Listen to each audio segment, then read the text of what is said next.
Mastering the Adapter Design Pattern, Simplifying Your Code Base.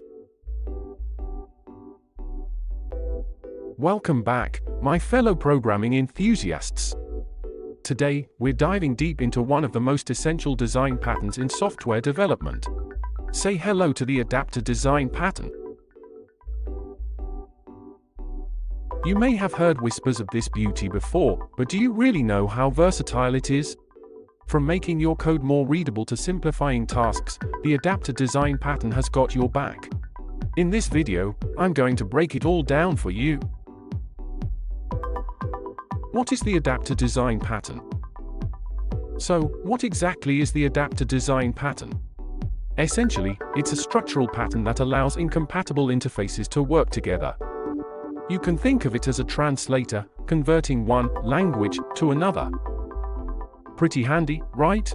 Now, let's break it down a bit further. Let's say you have an existing interface from a third-party library that doesn't quite fit your needs.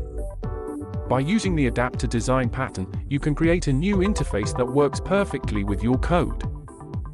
Think of it as a middleman between your existing code and the incompatible interface. And the best part? It helps you avoid making any significant changes to your code base. Use cases for the Adapter Design Pattern. The Adapter Design Pattern is incredibly versatile. You can apply it to many programming scenarios, including integrating multiple systems with different interfaces, making use of older code in modern applications, implementing logging, debugging, and analytics tools, creating libraries that are easy for others to use, converting data formats to work with existing code. As you can see, the Adapter Design Pattern can be helpful in many situations.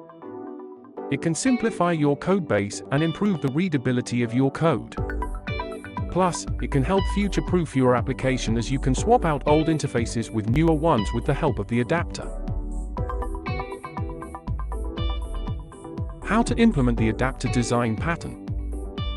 Now that you know what the Adapter Design Pattern is and what it can be used for, let's dive into how to use it. First things first, you need to identify the incompatible interfaces that you want to bring together. Once identified, you'll need to create an adapter class that implements the interface required by your code. This adapter class then delegates calls to the incompatible interface methods to get the work done. Simple, right? Key benefits of the Adapter Design Pattern. So, why is the Adapter Design Pattern so useful?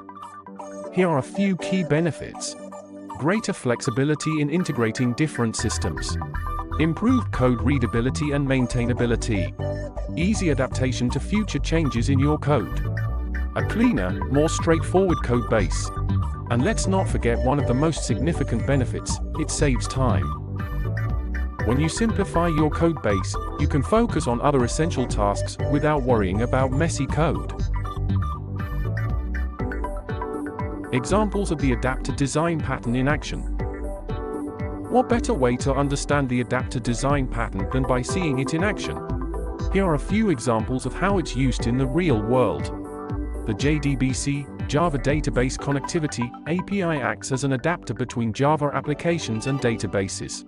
The Array Adapter in Android, which connects a data source to a list view by converting the data source into a view that can be displayed on the screen. The DOM in JavaScript acts as an adapter between HTML and XML documents. As you can see, the Adapter Design Pattern is all around us. It's a powerful tool that can help make your life easier. And there you have it, folks! A rundown of the versatile and indispensable Adapter Design Pattern. Start integrating it into your code base today and see the difference it can make.